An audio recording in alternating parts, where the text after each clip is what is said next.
LA Kings fans are talking about potential trades as well as thoughts on Quinton Byfield, Trevor Moore, and Darcy Kuemper, and more on this fan feedback edition of Locked On LA Kings.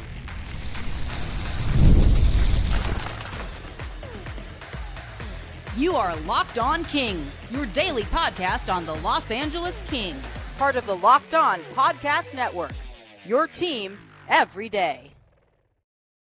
Hey, Kings fans, welcome to Locked On LA Kings, part of the Locked On Podcast Network, your team every day. Thanks for making Locked On LA Kings your first listen every day. We are free and available wherever you get your podcasts and on YouTube. I'm Eddie Garcia, your host of Locked On LA Kings. I've worked in sports media for the past 30 years, co-host of the Puck Podcast, a weekly NHL review show that's been putting out content for the last 18 years, and a passionate LA Kings fan for over 30 years. You can start the season with a big return on FanDuel. New customers can place a $5 bet, and you'll get started with $250 in bonus bets if you win your first $5 bet. Visit FanDuel.com to get started. It is a Kings Fan Feedback Friday, your chance to sound off, critique, praise, complain, or celebrate our Los Angeles Kings. And if you're new to the show, we do this every Friday, just about every Friday, off-season, regular season, postseason. We want to let you have a chance to have your voice about the LA Kings on this show. So let's get right into it. We have a lot of emails to get to. Hopefully we'll get to all of them. And we start with Frank. He is in Ranchos Palos Verdes, soon to be Huntington Beach, a couple of nice neighborhoods. And he says, well, it's certainly been great seeing Quinton Byfield get a couple of great games over the past week. He seems to actually be trying to simplify his game a bit, and it appears to be working for now. I believe the aspect of his game that is lacking is his shooting. He is an insanely great skater, passer, and stick handler who is not only good in the open ice, but also quite effective in tight as well. His shooting up until lately has been a big concern, mostly missing wide or shooting directly into the goalie. When he has some space to shoot, he oftentimes waits too long and then forces a late, ill-advised pass. Maybe now when he sees the opportunity, he will shoot at will. Time will tell. I don't really see him becoming any sort of a sniper, but if he can get 25 goals and near 60 assists, that would make for a great season. Keep up the great work. And again, that was Frank Fornow in Ranchos Palos Verdes, just up the way from me here. So Jim Fox has said on this show, and I've also heard it from guys like friend of the show, Russell Morgan from Hockey Royalty, who's out at almost every Kings practice, that Quinton Byfield has been staying after practice and working on his shot. And it seems like that work has finally been paying off of late. Great to see that he obviously cares enough about his craft that he's putting in the extra work to get the job done. And again, seems like the work is paying off, so that's great.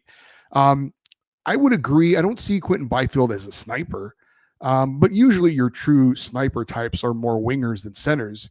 So I do think he is more of a playmaker. I think he has the ability certainly to score, but I think he's more of an Anze Kopitar type. Obviously, Kopi is a little bit more of a setup man than he is just an out-and-out scorer, but he can score as well. As far as the numbers you were talking about, I don't know if you meant 25 goals and 60 assists this season, or if you were saying going forward. But if you're talking about this season, there's no way he's getting 60 assists. He would need 49 assists in 45 games. I feel pretty confident in saying that's not going to happen. 25 goals, maybe. He would need 16 over the final 45 games. That's certainly not impossible. He currently is on pace for 20 goals and 44 points, which, considering the way he started the year, I would be okay with.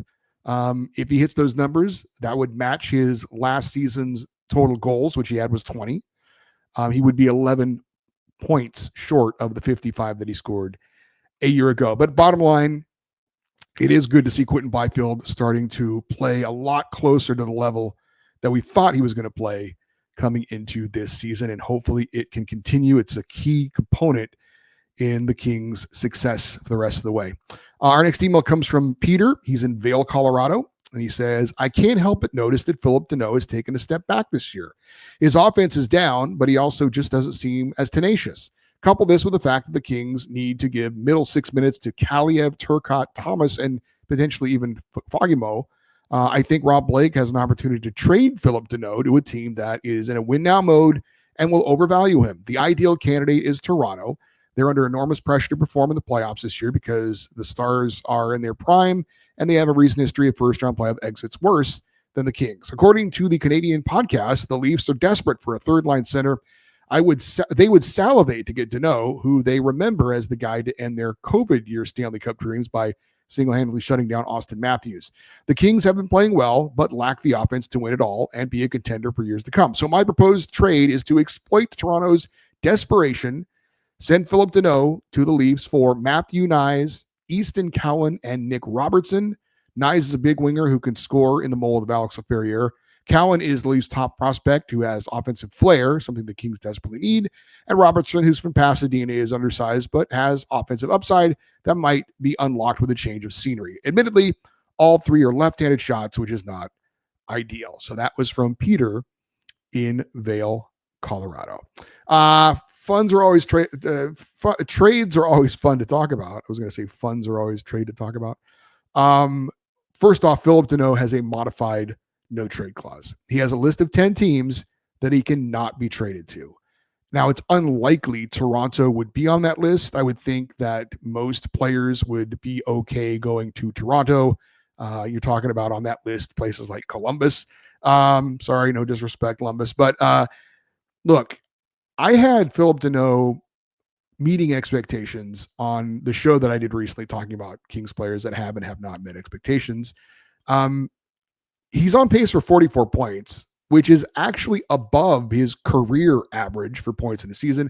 It's not quite what he's done in his 3 seasons as an LA King. He's averaged around 50 points a season. So it's a little less than that. But considering the slow start that I will also admit he did get off to a slow start, but I think he's been fine of late. Daryl Evans was on the show on Thursday and he talked about glue guys. And Philip Deneau is a glue guy. He's a guy that wears a letter on his chest for the road games. I think he's very, very valuable and valued on this team.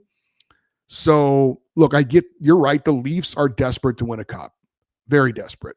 And I do think Philip Deneau would be a nice fit for them down the middle. But I don't see the Leafs giving up all that for a guy who's a piece. Like, if they're going to give up 2 of their better young prospects, then they're going to have to get a major piece, right? A guy who's Philip Deneau does a lot of good things, but they'd be looking for more, in my opinion, than that. So again, I think the Kings very much value Philip Deneau. Maybe you don't. He does, not fill up a stat sheet, but he does a lot of other things that I think are of value for the LA Kings. So I would be very, very surprised to see something like that happen. And on a number of levels. Scott in Vegas checking in. He says, Happy New Year, Eddie. Same to you, Scott. Said, I want to send this email at the beginning of the year to get your answer to a question I haven't been able to figure out in 30 years. I'm guessing, like myself, you became a Kings diehard fan during the 92-93 Cup run. That's true.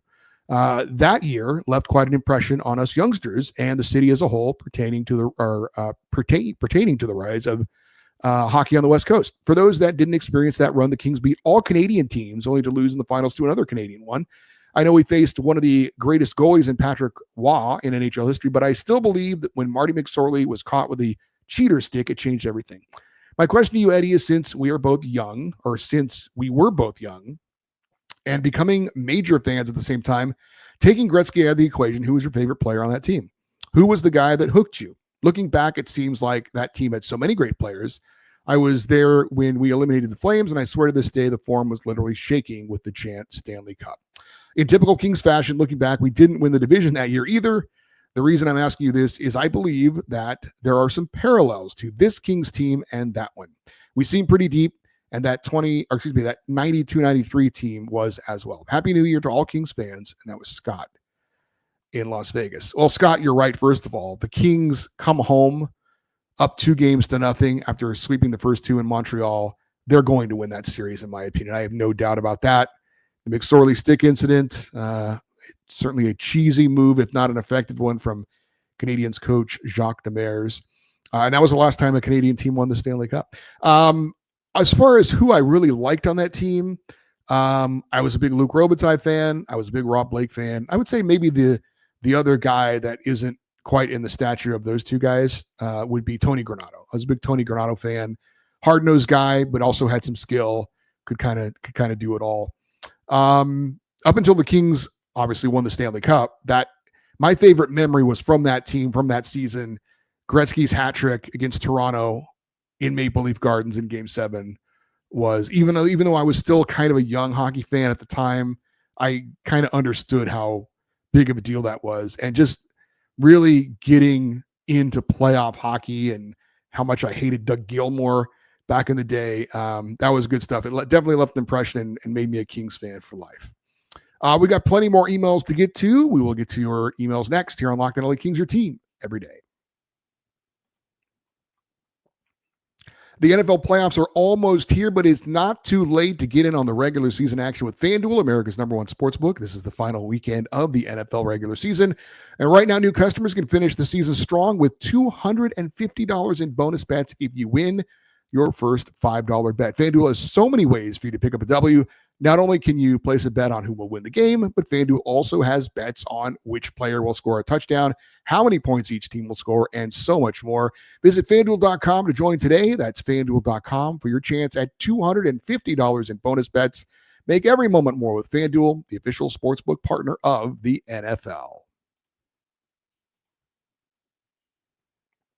All right, we continue with your emails. Up next is Brian in Irvine. He says, Happy New Year, Eddie. Happy New Year, Brian.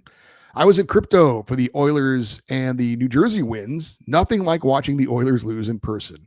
I was there too. I agree. The New Jersey game was a nail biter with the coach's challenge. I wanted to note, I saw Kuemper look at the bench and throw up an X sign with his hands after the goal was scored on him. I can only assume he did that because he was 100% sure he was interfered with by New Jersey. Found this very interesting, as I have never seen communication like this from a goalie to a bench before. And it seemed like it was pre-planned. Have you? You've been mentioning that if the season were over today, we'd be playing the Oilers a fourth straight year in a row in the first round of the playoffs. It made me think, what's the record for most consecutive first-round matchups by any two teams in NHL history? Can you find out?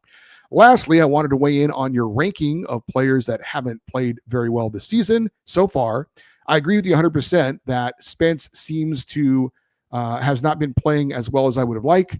I hope that Drew comes back and we bring England back so Spence and Moverard can take some downtime in the AHL, getting some size and getting more experience. Keep doing what you're doing. We all appreciate it, and go Kings go. And again, that was from Brian in Irvine. All right, Brian, thank you for that. I was also at the Oilers game. I was not at the Devils game. So I did not see, and it was not picked up on the television broadcast, Darcy Kuemper making some kind of a signal to the bench. That's very interesting if he did that. I certainly believe you that he did. I know you'll see sometimes in football where there's instant replay, where there's a catch where you're not sure if it hit the ground or not, and the receiver will signal to the bench. If they call it incomplete, he'll be like, oh, replay. So there is that kind of thing I've seen in sports, although I don't know that I've seen it in the NHL. But that good on Darcy Kuemper if he was like, hey, let's challenge that. But in the end, like I said, Jim Hiller has to make that call. There are video monitors and tablets on the bench where they can get another look at it and decide whether they want to do that or not. Let's see. I did some quick research, and this is not definitive, but I believe it to be accurate. I believe the record for consecutive playoff matchups with the same two teams in a row, I believe the record is 4 in a row between the Montreal Canadiens and the Boston Bruins. They met 4 straight years, 1983, 84, 85, and 86, all won by Montreal. So if the Kings and Oilers meet up again in the first round, I believe it would tie the record. Hopefully we don't have the same results. As for Jordan Spence, a very interesting quote from Jim Hiller after practice on Friday. Friend of the show, Russell Morgan from Hockey Royalty, put this out there on social media, and I wanted to quote it. He says, Jim Hiller on Jordan Spence's game lately, quote, this is Jim Hiller. He started the season really poorly. Let's be honest. He knows that too. He took some time to find his game. Playing with Moverard really helped him.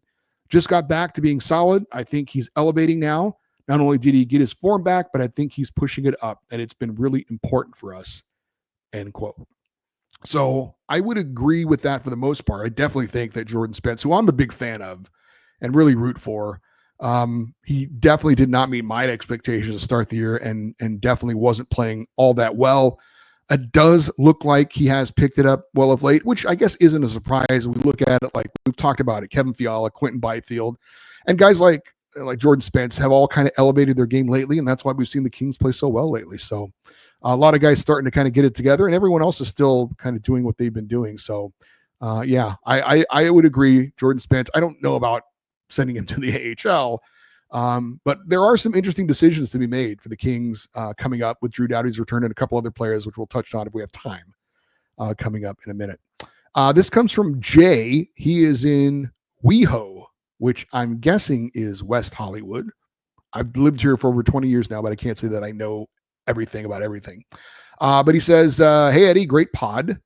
Not to be a negative Nancy, but it seems like we are developing a tick lately about overpassing in our own D zone. We'll get the puck and immediately look for someone closer to our own goal to pass it to. I'm not talking about moving it under pressure. I mean, we have time and space and voluntarily make a series of lateral or reverse passes. Every time you pass on a surface like ice, something bad can happen, and it's created some needless opportunities for the opposition.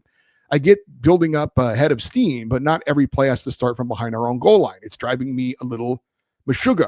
I think I pronounced that correctly. Happy New Year. And again, that was Jay, I believe, in West Hollywood. Well, to be honest, I haven't really noticed that necessarily, or maybe I have noticed it and it doesn't bother me the way it bothers you. I think a team like the Kings really value possession. I mean, every team values possession, but I think the style the Kings play, really, they focus on valuing every possession. So, they're not a run and gun team like we kind of saw with Philadelphia, where they're always looking to go, go, go.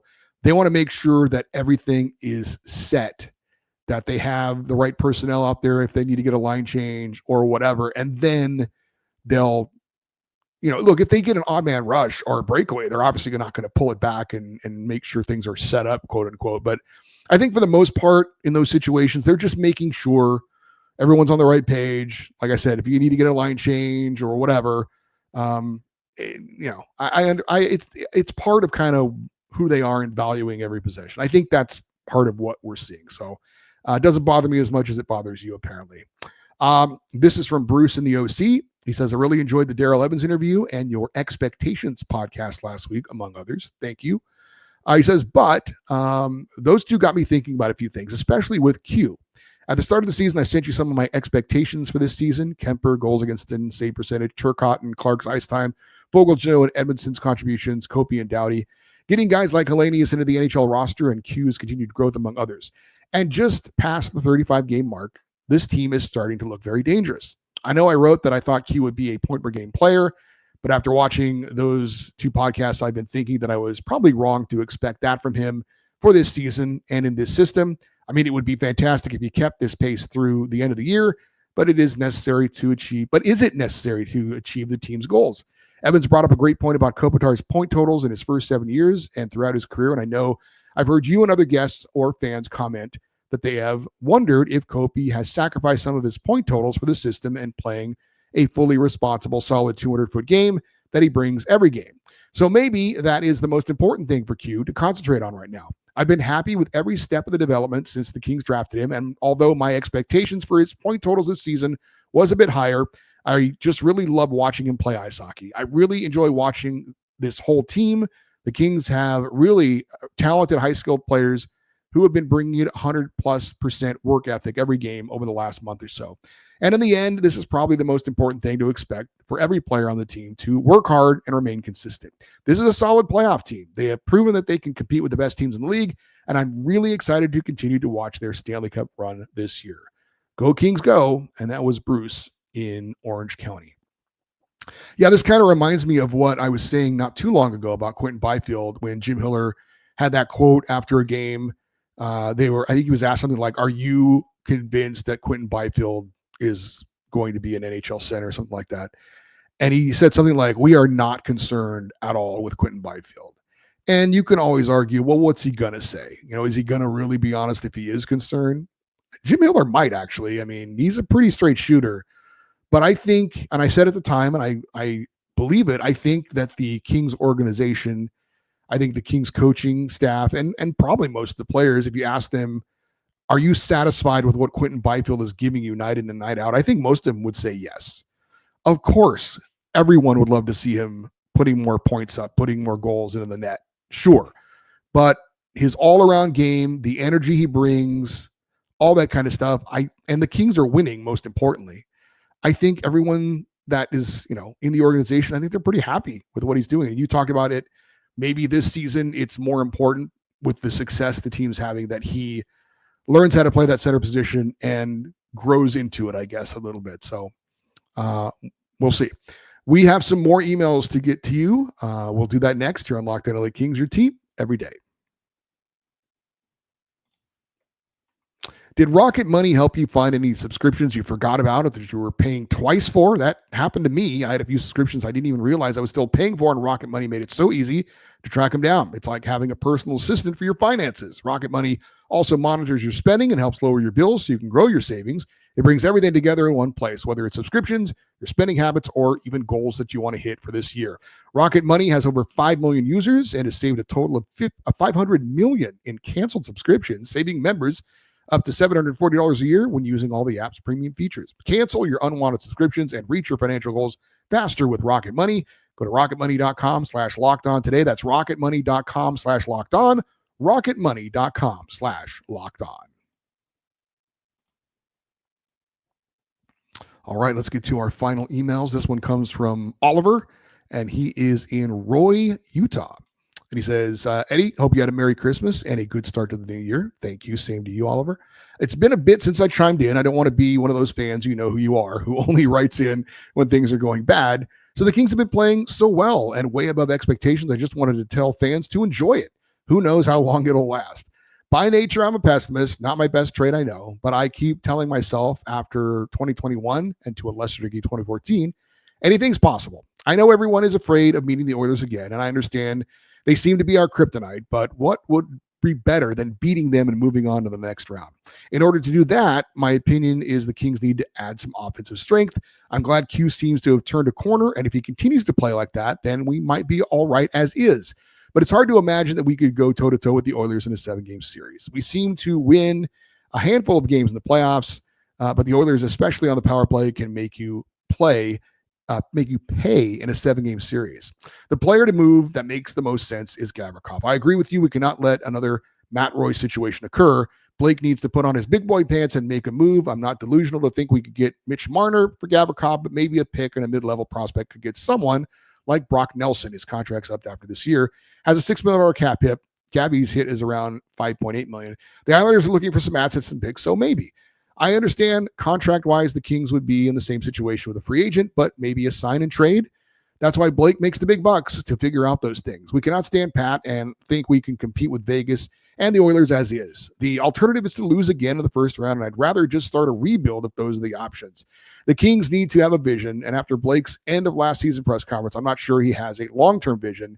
Seems like the organization is okay with mid-success and no long-term plan. I know the PLD signing looked like an organization trying to build a contending team. One could see that angle, but was it really? Or were we taking someone else's problem? Rob, make a move and help this team this year, or just start tearing down and offloading contracts. At least we might think you have a plan. And that was Oliver in Utah. Slow down. We're not going to start a rebuild again with this team, and certainly the way they're playing right now. But I have to remind you, Oliver, and I was reminded by this a few weeks ago when we had Jesse Cohen on the show, All the Kingsmen podcast, Kings Talk. He enlightened me that Vladislav Gavrikov has a full no movement clause. I was unaware of that when I made a lot of the comments earlier in the year about trading him. So unlike Matt Roy, who did not have a no move clause and we should have traded, the Kings don't have the option of trading Vladislav Gavrikov unless he approves it, which he is unlikely to do. I think the only way that happens is if the Kings season turns into an absolute disaster and he wants out, which seems pretty unlikely. And, he would also have to approve where he would go. So the more likely scenario is one of two things. Either Gavrikov plays out his contract and hits the open market at the end of the year, and then the Kings will try and re-sign him, or Rob Blake re-signs him before the end of the season. Since they're the only team that can negotiating right now, that's obviously an advantage they have. But Rob Blake is not one of those guys that seems to negotiate a lot during a season.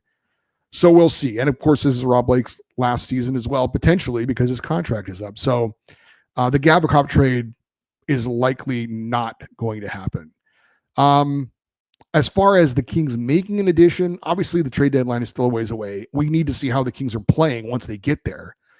But as it stands, I would say the Kings will likely be looking for a specific type of player to fill a specific type of role, a right-handed shot, probably a veteran forward who maybe has some postseason experience to try and help them out on the power play.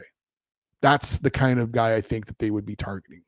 So we shall see. Certainly going to talk a lot more about that as we go along, depending on how the Kings play and things like that.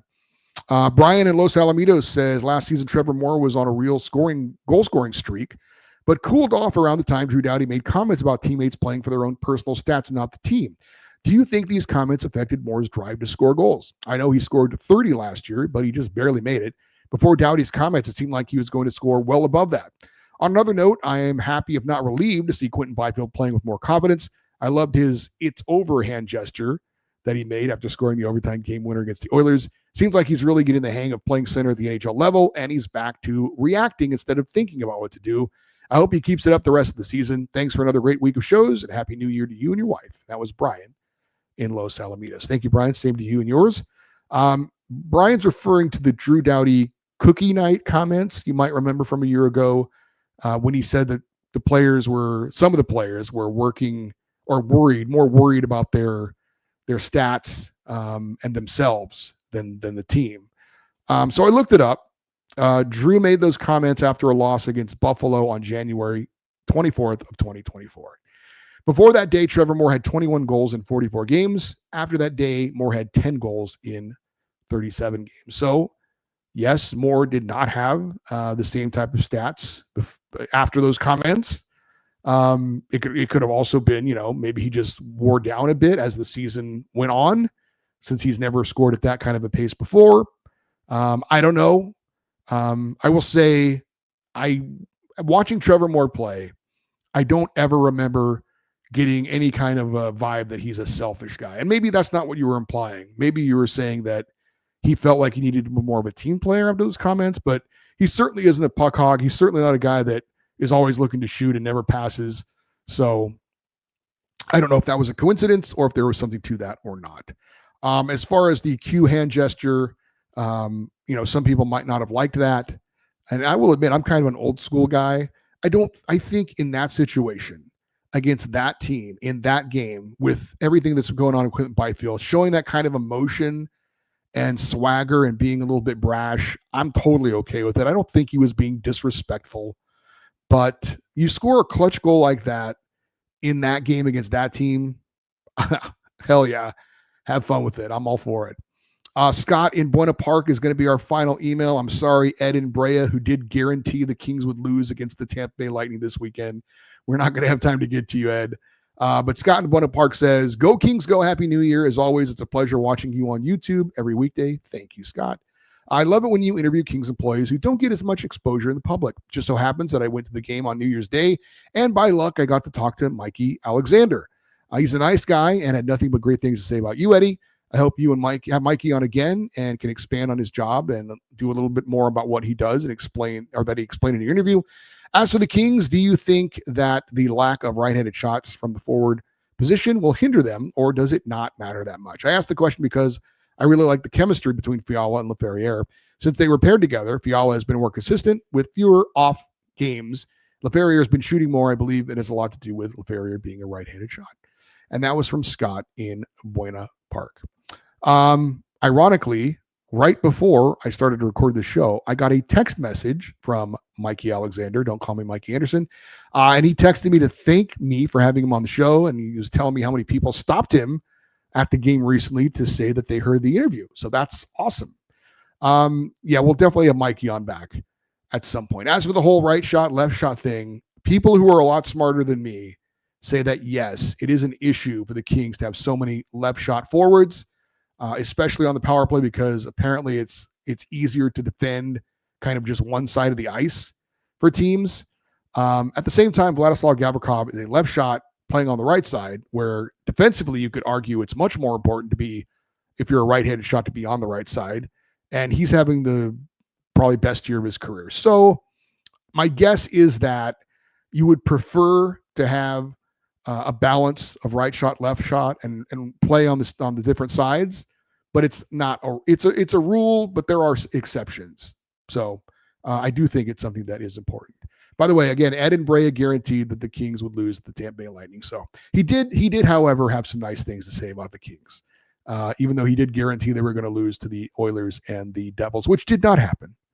So that's going to do it for today's show. Thank you to everyone who took the time to email. This show is literally not possible without your participation.